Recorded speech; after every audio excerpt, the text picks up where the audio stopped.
છાંદોગ્ય ઉપનિષદના ચોથા અધ્યાયનો 7મો ખંડ એ સત્યકામ જાબાલની આધ્યાત્મિક ઉત્ક્રાંતિનો અત્યંત તેજસ્વી અધ્યાય છે. આ ખંડમાં પ્રકૃતિના સૌથી આકર્ષક તત્વ એટલે કે પ્રકાશ, લાઇટના માધ્યમથી બ્રહ્મનું દર્શન કરાવવામાં આવ્યું છે. હંસ દ્વારા બ્રહ્મનો ઉપદેશ. જ્યોતિષ્માન પાદનું ગૂઢ વિશ્લેષણ. 1. પ્રસ્તાવના. સાધકની અંતર્મુખી યાત્રા. સત્યકામ જાબાલની યાત્રા હવે નિર્ણાયક વળાંક પર છે.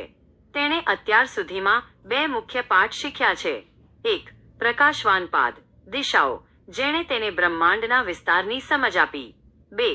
અનંતવાન પાદ, પૃથ્વી આકાશ સમુદ્ર, જેણે તેને બ્રહ્માંડની અગાધતા અને અનંતતાનો અનુભવ કરાવ્યો. પરંતુ જ્ઞાન માત્ર વિસ્તાર કે અનંતતા જાણવાથી પૂર્ણ થતું નથી. જે અનંત છે તે દેખાય છે કેવી રીતે? તેની અભિવ્યક્તિનું તેજ શું છે? આ પ્રશ્નોના ઉત્તર રૂપે 7મો ખંડ જ્યોતિ અથવા પ્રકાશની ચર્ચા કરે છે. સત્યકામ હવે ગુરુના આશ્રમની ખૂબ નજીક પહોંચી રહ્યો છે અને તેની ચેતના પણ સત્યની વધુ નજીક સરકી રહી છે. 2.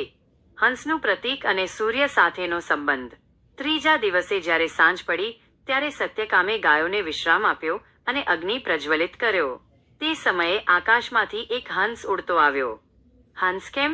ભારતીય તત્વજ્ઞાનમાં હંસ એ આત્મા અને વિવેકનું પ્રતીક છે. નીર ક્ષીર વિવેક.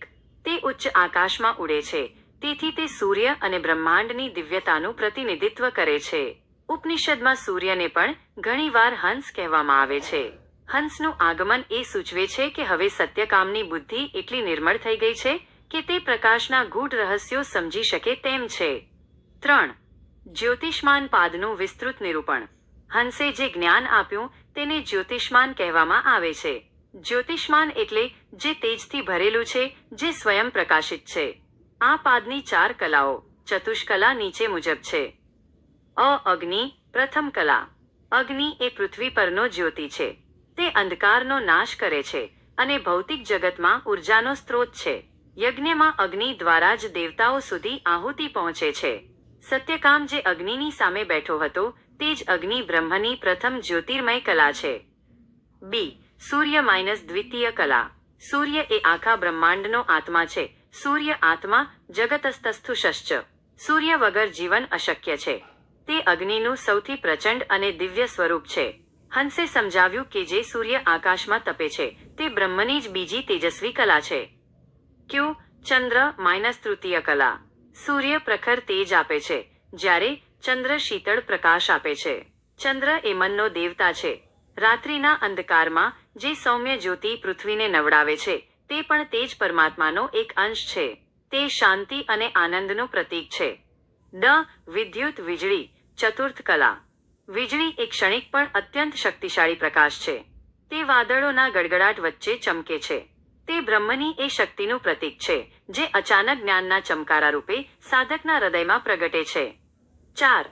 આધ્યાત્મિક અને તાત્વિક મર્મ. આ 4 તત્વો દ્વારા ઉપનિષદ આપણને શું સમજાવવા માંગે છે? 1. તેજની વિવિધતા. ઈશ્વરનું તેજ ક્યારેક અગ્નિ જેવું દઝાડનારું હોય છે, ક્યારેક સૂર્ય જેવું પોષક, ક્યારેક ચંદ્ર જેવું શીતળ, તો ક્યારેક વીજળી જેવું અચંબિત કરનારું. આ બધી વિવિધતા એક જ બ્રહ્મ જ્યોતિમાંથી આવે છે. 2. જ્ઞાનનો પ્રકાશ. અંધકાર એ અજ્ઞાનનું પ્રતીક છે. જ્યોતિષ્માન વિદ્યાનો અર્થ એ છે કે સાધકની અંદર જ્ઞાનનું સૂર્ય ઉગ્યો છે. હવે તેને બહારના પ્રકાશની જરૂર નથી, કારણ કે તેને દરેક તેજસ્વી વસ્તુમાં બ્રહ્મના દર્શન થાય છે. 3. સર્વવ્યાપી તેજ. દિશાઓ અને પૃથ્વી આકાશના જ્ઞાન પછી હવે સત્યકામ સમજે છે કે આખું વિશ્વ જ્યોતિર્મય છે. 5. ઉપાસનાનું ફળ. તેજસ્વી વ્યક્તિત્વ. હંસે કહ્યું કે જે આ જ્યોતિષ્માન પાદને જાણીને ઉપાસના કરે છે તે પોતે જ્યોતિષ્માન બને છે. ભૌતિક સ્તરે તેનો ચહેરો તેજસ્વી, ઓજાસ, તેજાસ બને છે. તેની વાણીમાં પ્રભાવ પેદા થાય છે.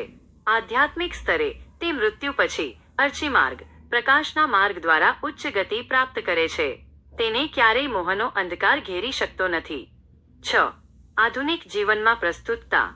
આજે આપણે કૃત્રિમ પ્રકાશ, આર્ટિફિશિયલ લાઇટમાં જીવી રહ્યા છીએ, પરંતુ આપણી અંદર અજ્ઞાનનો અંધકાર છે. સત્યકામની આ વિદ્યા આપણને પ્રકૃતિના મૂળ સ્ત્રોતો સૂર્ય, ચંદ્ર અને અગ્નિ સાથે જોડાવાનું કહે છે. તે આપણને યાદ અપાવે છે કે આપણે તમસોમાં જ્યોતિર્ગમય, અંધકારમાંથી પ્રકાશ તરફની યાત્રાના મુસાફર છીએ. નિષ્કર્ષ. સાતમો ખંડ એ સત્યકામના જ્ઞાનમાં તેજ અને સ્પષ્ટતા ઉમેરે છે. તે હવે સમજી ગયો છે કે બ્રહ્મ માત્ર વિશાળ કે અનંત નથી, પણ તે પરમ ચેતનાનો પ્રકાશ છે જે દરેક તેજસ્વી પદાર્થમાં ચમકી રહ્યો છે. હંસ દ્વારા મળેલું આ જ્ઞાન સત્યકામને આત્મસાક્ષાત્કારની એક ડગલું વધુ નજીક લઈ જાય છે.